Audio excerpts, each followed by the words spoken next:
Les documents, ça nécessite une bonne préparation parce qu'il y en a énormément. Puis encore une fois, ça dépend de l'actif qu'on vend.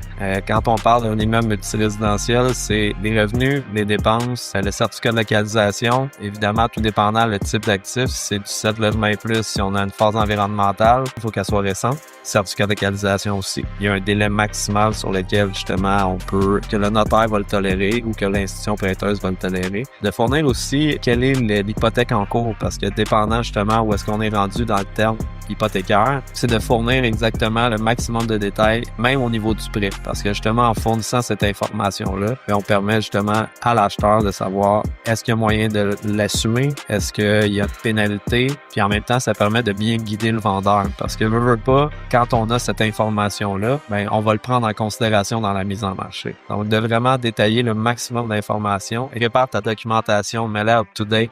Est-ce que tes avis d'augmentation ont été considérés? Est-ce qu'ils sont à jour? Est-ce qu'ils sont prêts? Est-ce que tu as vraiment tous tes baux? Et on apprécie justement quand le dossier est détaillé et prêt. L'assurance, dans le fond, est quand même très importante. Les états financiers aussi, parce que veut pas, si on a cette information-là, on peut considérer justement un véhicule de détention, que ce soit l'achat par action, que ce soit la débenture, le solde de prix de vente. Donc, c'est vraiment un amalgame de toute cette documentation-là qui va permettre de bien conseiller le client vendeur à maximiser justement la valeur lors de la vente.